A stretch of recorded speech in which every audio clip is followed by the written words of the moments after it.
ఇప్పుడు ప్రజలు ప్రతిపక్షంగా అంటే నాయకుడు ఆంధ్రప్రదేశ్లో జగన్మోహన్ రెడ్డి గారండి. ఆయన 2 నెలలకు, 3 నెలలకు ప్రెస్ మీట్లు పెడుతున్నారు. ప్రజల్లో కలిస్తే బావుంటదని అనుకుంటుంటారండి.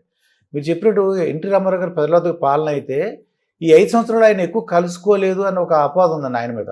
నేను దాని గురించి వ్యాఖ్యానించను, ఇతరుల గురించి నేను వ్యాఖ్యానించను. కానీ ప్రతి పార్టీ తన కష్టం తన పడుతుంది. ఇప్పుడు ఏ పార్టీ కూడా ప్రజల్లో వేళ్ళునుకోవాలి అంటే, ప్రజల మనసును నిలిచిపోవాలంటే, గట్టి రాజకీయంగా ప్రభావాన్ని చూపెట్టాలంటే, కష్టపడకుండా ప్రజల దగ్గరికి వెళ్లకుండా ప్రజల గురించి ఆలోచించకుండా ఏ పార్టీకి సాధ్యం కాదు. సహజంగా. కాబట్టి అన్ని పార్టీలు అప్పని చేస్తానని నేను నమ్ముతున్నాను. ప్రజల దగ్గరికి వెళ్ళాలి కంపల్సరీ. సార్ రిషికొండనే ఒక 500 కోట్లతో కట్టారు సార్. అది ఇంకా నిరుపయోగంగా ఉందండి.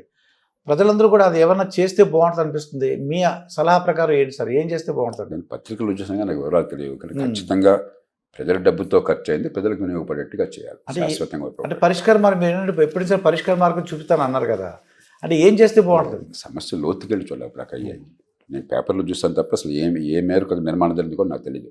కొన్ని 100 కోట్ల రూపాయలు రాజవిలాసంలాగా చేశారని చెప్పారు, రాజభోగాలని పెట్టారు. మన దేశంలో, ఒక పేద దేశంలో అధికారంలో ఉన్న వాళ్ళు ప్రజల డబ్బుతో అలా చేయడం అనేది చాలా తప్పు. నేను దానికి పూర్తిగా వ్యతిరేకం.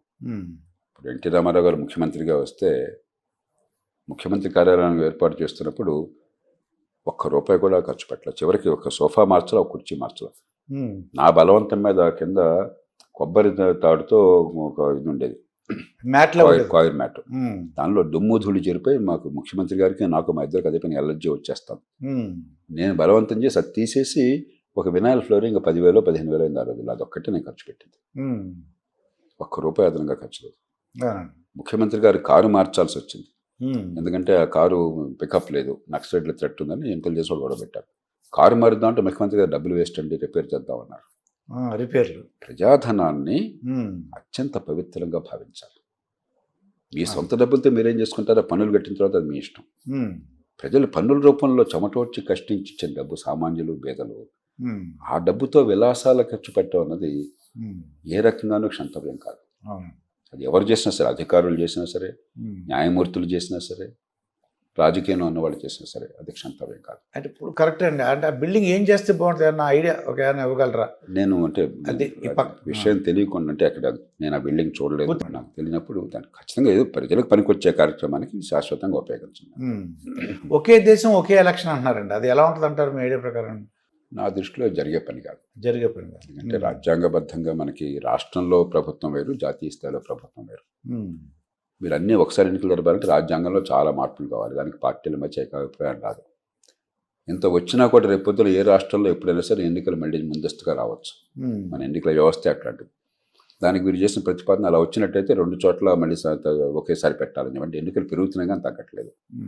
మూడోది, అలా ఉన్న రాష్ట్రాల్లో ఇప్పుడు ఆంధ్రప్రదేశ్ ఉన్నది, గతంలో తెలంగాణ ఉన్నది, అంతకు మునుపు ఇప్పుడు ఈ మధ్య కూడా మనకి ఒరిస్సా ఉన్నది, అంతకుముందు కర్ణాటక ఉన్నది.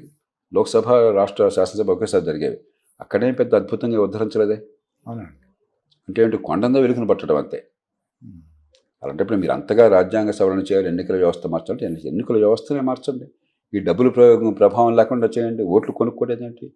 తెలుగునాడు చూడలేదు మనకి. అసెంబ్లీ నియోజకవర్గం అంటే 20 కోట్లు 30 కోట్ల ఖర్చు. ఇది సిగ్గుచేటుది, ఇది పరిపాలన. ఇది ఎన్నికైన వాడు ఏమంటాడు, 30 కోట్లు ఖర్చు పెట్టా, నన్ను ఏం చేయమంటాడు, డబ్బులు తినాలి కదా అంటున్నాడు, నా హక్కు కదా అంటున్నాడు. వాడిని చూసి అది ఉద్యోగులు మరింత పెట్టలేకపోతున్నారు, ఇంకా డబ్బులు తింటున్నారు. ప్రజల సంగతి గుర్తులేదు. కాబట్టి ఎన్నికల వ్యవస్థనే మారుద్దాం, అంతేగాని ఈ చిన్న చిన్న ప్రయోజనం కోసం ఇంత అర్థాంతం చేయక్కర్లేదు. స్టీల్ ప్లాంట్ ఒకటి గొడవగా ఉంది సార్. అది స్టీల్ ప్లాంట్ ప్రైవేటైజేషన్ అంటారు. స్టీల్ ప్లాంట్ అక్కడ వర్కర్స్ పనిచేస్తున్నారా లేదన్నది డౌట్ సార్. అది వాళ్ళు ఏమంటారంటే, స్టీల్ ప్లాంట్ వాళ్ళు మాకు మైన్స్ ఇవ్వాలి, మాకు క్యాప్టివ్ మైన్స్ ఏదో అని అంటున్నారు అనమాట. నేను ఎన్నో సందర్భాల్లో చెప్పాను, ఇందాక కూడా చెప్పాను నాకు,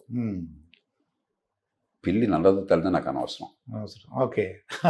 ప్రభుత్వానికి వ్యాపారం చేసే బాధ్యత ఉండకూడదు. ప్రభుత్వం పరిపాలించాలి. పరిపాలన అడవలేకపోతున్నారు కదా, మంచి పాలన ఇవ్వలేకపోతున్నారు కదా, మరుగు సదుపాయాలు అందించలేకపోతున్నారు కదా, మంచి విద్య లేక పిల్లలు అలమటిస్తున్నారు కదా. ఎంత చండాల పీడ్చి ఉంది మనకు స్కూళ్ళల్లో. ఇన్ని వేల కోట్లు ఖర్చు పెడుతున్నా కూడా చట్టబద్ధ పాలన లేదు కదా. చట్టం ముందు అందరూ సమానంగా న్యాయం అందే ఏర్పాటు మన దేశంలో ఏమనుందా? వర్షం వస్తే వరదలు వస్తున్నాయి కదా, మురుగునీళ్ళు మంచినీళ్ళు కలిసిపోతున్నాయి కదా, మరుగు సదుపాయాలు అందటం లేదు కదా. ఇవన్నీ కదా ప్రభుత్వం బాధ్యతలు. మీరు చేయాల్సిన పని మీరు చేయండి. గుర్రం పని గుర్రం చేయండి, గాడిద పని గాడిద చేయనివ్వండి. పరిశ్రమ అంటే మీకెందుకు? జనానికి కావాల్సింది ఉక్కు అందుబాటులోకి కావాలి, తక్కువ ధరతో మంచి మన్నికతో. అది గవర్నమెంట్తో ప్రైవేట్తో మనకు సంబంధం ఏంటి అసలు?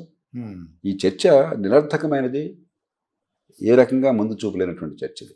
మనం చర్చించాల్సింది నాకు చట్టబద్ధ పాలన ఎందుకు లేదు. అంటే ఆ ఎంప్లాయీస్ బహుశా ప్రైవేట్ గ్యాస్ని వెళ్తే వాళ్ళకి కొన్ని హక్కులు కానీ కొన్ని ఈ దేశంలో ఎంప్లాయీస్ని ఎవ్వరూ తీసేయలేదు, ఏ ప్రభుత్వం ఆ పని చేయలేదు, చేయబోదు. కాబట్టి వాళ్ళ జీవితంలో భద్రత. మిగతా మనకెందుకు అసలు? మిగతా మన సంబంధం ఏంటి? మనకు కావాల్సింది అక్కడ ఉత్పత్తి కావాలా, ఉక్కు పనికొచ్చేది కావాలి, తక్కువ ధరకు కావాలి, మంచి మన్నికతో కావాలి. అది గవర్నమెంట్ ప్రైవేటో మనకు అనవసరం. అది ప్రైవేటీకరణ చేసేటైతే ప్రజల ఆస్తులు సరైన విలువ రావాలా, ఆ డబ్బు ఖజానాలో చేరాలి, అంతే మనకు కావాల్సింది. మిగతా మనకు అనవసరం. వీళ్ళు ఏమంటారు, మాకు మైన్స్ ఇవ్వండి అంటారు. అది నిర్ణయం చేసేవాడు చేసుకుంటాడు, దానికి ఉద్యోగులకు సంబంధం ఏంటి? ఇది మీ ప్రైవేట్ వ్యవహారం కాదు కదా, ఇది ఈ జాతి వ్యవహారం. ఇక తిరుమల విషయం గొడవగా ఉంటుంది సార్. తిరుమల విషయంలో మీరు వినే ఉంటారు, ఈ తిరుమల కల్తీ అని అవి ఇవి గొడవలు జరుగుతుందండి. అంటే ఇటువంటి ఒక పరిష్కార మార్గం ఉంటుంది అంటారా? ఇప్పుడు మనసు ఉంటే ప్రతిదానికి పరిష్కారం ఉండదు, కానీ మనసు ఉండాలి, చిత్తశుద్ధి ఉండాలా, నిజాయితీ ఉండాలా, క్రమశిక్షణ ఉండాలి. తిరుపతి లాంటి చోట్ల నాకు తెలియదు జరిగింది అంటే పత్రికల్లో చూశాను, కాబట్టి నేను లోతుగా వ్యాఖ్యానించాను. అంటే ఒక ఎంప్లాయీ ఏం చేశారంటే డబ్బులు ఎత్తుకుపోయాడు, దాన్ని రాజీ చేశారు. అతను ఎత్తుకుపోయిన డబ్బులతో అతను కొంత డబ్బులు ఎత్తుకుపోయాడు అనుకోండి, ఆ డబ్బులతో ఆస్తి కొన్నావు కాబట్టి ఆస్తి మళ్ళీ దేవుడికి రాశారు అని. అందుకని వివరాలు నాకు తెలియవు, కానీ నిజంగా అక్కడ లడ్డూల తయారీలోనే కనుక కల్తీ నెయ్యి పేరుతో కల్తీ నూనె వాడారని చెప్పినట్టయితే అంత పెద్ద స్థాయిలో కొనుగోలు చేస్తున్నప్పుడు కనీస ప్రమాణాల జాగ్రత్త ఎందుకు తీసుకోలేదు? అంటే మనం ఈ ప్రజల కోసం లేకపోతే దేవుడిని నమ్మేటువంటి యాత్రికుల కోసం ఉన్నామా, మన ప్రభ కోసం, మన పాపులారిటీ కోసం, మన ప్రచారం కోసం ఉన్నామా? ఇవాళ ఒక్కరోజు కాదు, ఇన్నేళ్లుగా. కాబట్టి ఈ దేశంలో అధికారంలో ఉన్నవాడు సొంతం అయిపోతుంది, వాడి కోసం తప్ప ప్రజల కోసం కావట్లేదు. ఇది కేవలం తిరుపతి ఒక ఉదాహరణ అంతే, తిరుమల తిరుపతి ఉదాహరణ, అన్ని చోట్లనే ఉంది.